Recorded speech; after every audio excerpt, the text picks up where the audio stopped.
Assalamualaikum warahmatullahi wabarakatuh. Alhamdulillah wassalatu wassalamu ala abdillah amma ba'du. Yang saya hormati para hadirin pendengar sahabat bisikan dari langit. Semoga tetap diberikan kelimpahan rahmat, kelancaran rezeki dan kesehatan ila akhir umur. Melanjutkan dari pembahasan dari yang sebelum-sebelumnya tentang persoalan gaib atau persoalan mistis. Setelah saya mengkaji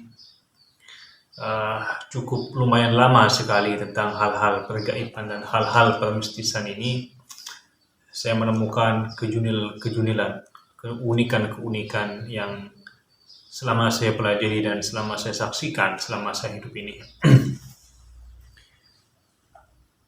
Banyak orang-orang yang ingin menggeser tentang hal-hal pergaiban agar orang-orang tidak mempelajari hal-hal ilmu-ilmu mistis karena dianggap syirik, kufur, khurafat, bid'ah dan lain sebagainya.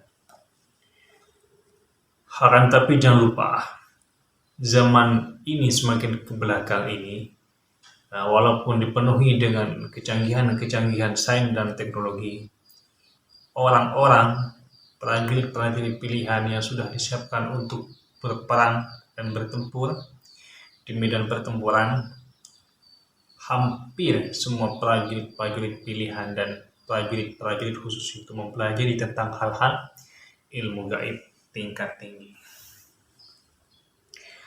Contoh, ilmu kebal. Itu bukan teknik sebenarnya, tapi memang ada yang mengajarkan. Kalau tidak percaya, ada suatu riwayat yang bisa dipercaya itu bahwa komando pasukan khusus di Indonesia itu memang ada ustadz yang mengijazahkannya. Dan bahkan sebelum menjadi tentara biasa saja, biasanya para prajurit tentara itu biasanya banyak menemui guru-guru sakti, spiritualis, praktisi untuk mengijazah tubuhnya agar dia mampu kebal dan mampu selamat dari segala senjata dan berbahaya. Di Israel itu banyak tentara-tentara Israel dan tentara Hizbullah Lebanon itu yang menguasai ilmu rogo sukmo.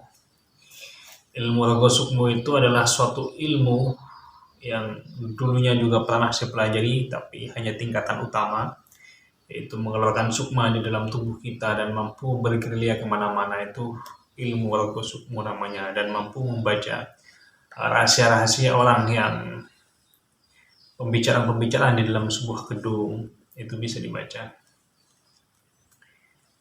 Tapi ilmu rogo sukmo itu adalah ilmu yang sudah levelnya sudah tingkat tinggi dan efeknya juga luar biasa.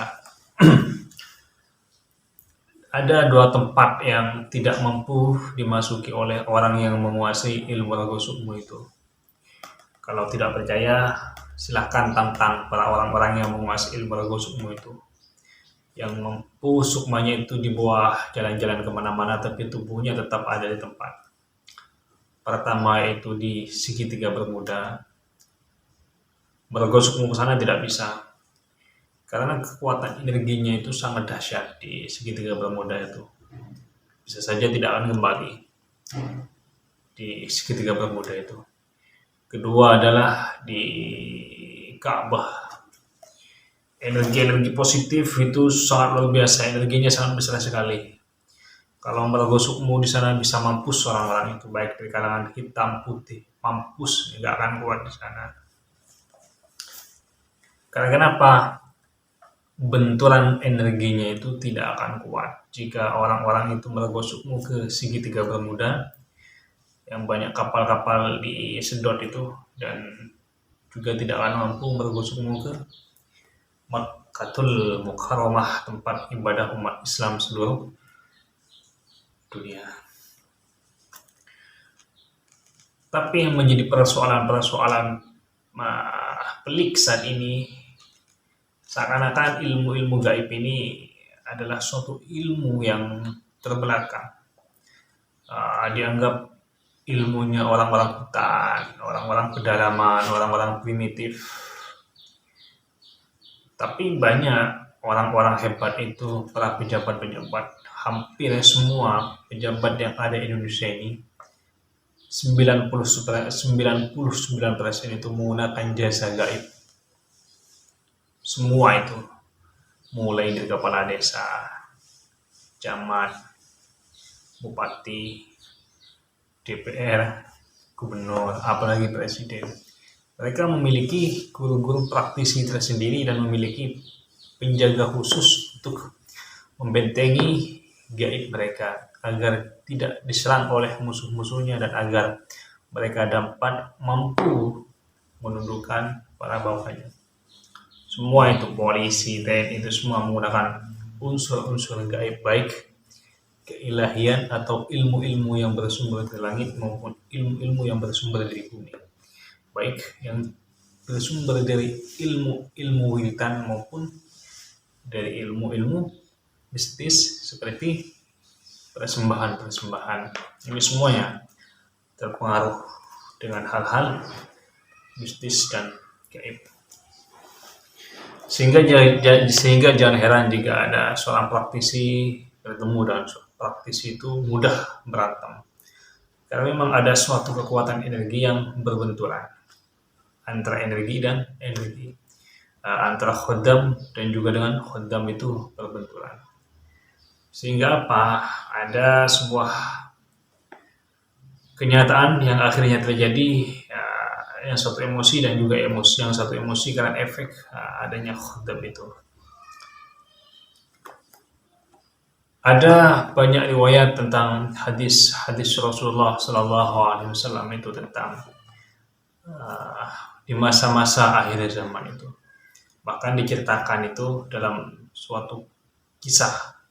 Ini menurut athar, walaupun ini bukan menurut hadis, bahwa Imam Mahdi itu digembleng dengan segala ilmu pengetahuan.